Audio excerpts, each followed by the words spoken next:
Hey leaders, welcome back to the Built for the Trades podcast. Today we're going to dive into a topic that every business owner, manager, or leader in the trades has wrestled with at some point. And it's really, how do you reset expectations without creating unnecessary conflict?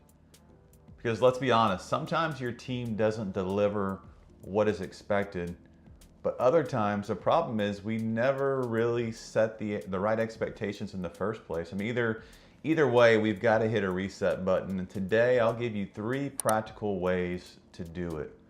So grab your notepad, and hey, if you're driving, just keep your hands on the wheel at 10 and 2, and let's dig in. So the first part of this is you got to start with owning your part. One of the quickest ways to create conflict is when you're resetting expectations with the guns blazing, pointing fingers, and you're not owning your part. So instead, I want you to start by owning your part. Maybe you weren't clear, maybe you assumed too much, or maybe you never set a deadline in the first place. A quick story is I once told a tech, hey, can you check in on Miss Johnson's system today?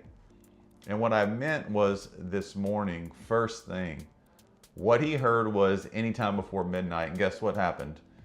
Miss Smith wasn't happy, like we didn't reach out to her right away, and that wasn't his fault, it was mine. So when I reset, I started with, hey, I wasn't clear earlier, and here's what I should have said. That ownership diffused the tension immediately. So now, once you've owned your part, the next natural step is to making sure that the reset doesn't feel like it's just about you. And that's where reframing comes in. So the second part of this is you need to reframe the expectation as a shared win. People on your team, they're going to resist when they feel expectations are just for your benefit.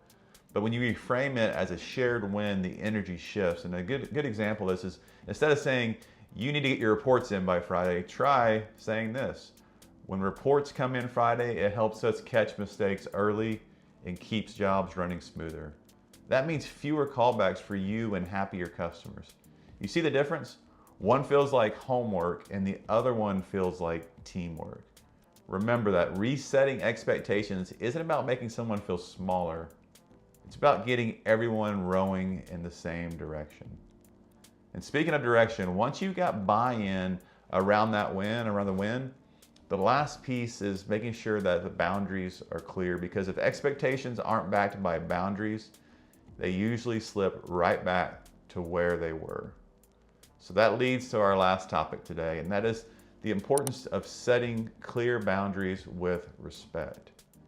Here's where leaders sometimes get nervous. They don't want to sound like the bad guy, but setting clear boundaries actually creates safety and respect for your team members. Let's say you've got a team member who keeps showing up late. Resetting the expectation might sound like, I know traffic can be tough, but being on time is a part of respecting the whole team. Moving forward, I'll need you to be here by 7:30 sharp, and if that's not possible, let's talk about solutions. You're direct, you're clear, but you're also leaving space for dialogue instead of dropping the hammer on them. And let's be honest, sometimes you'll get pushback, but clarity now prevents bigger conflict later. So to recap this podcast today, number 1 is you got to own your part. Number 2, reframe it as a shared win. What's in it for them? Set clear boundaries with respect. Resetting expectations, it doesn't have to be a fight. In fact, if you handle it well, it actually builds more trust with your team. So hope this podcast helped you out today. Before we wrap up, just want to let you know 87% of you watching right now aren't subscribed. So come on, help us bring this podcast to more trades business owners, more trades business leaders that need help. And by subscribing, you're going to help us reach more people. And if you're ready to take the next leadership step and go to the next level in your business, book a free call with me here at Built for the Trades. The link is in our description here on the show. And until next time, keep leading well and keep building something that lasts.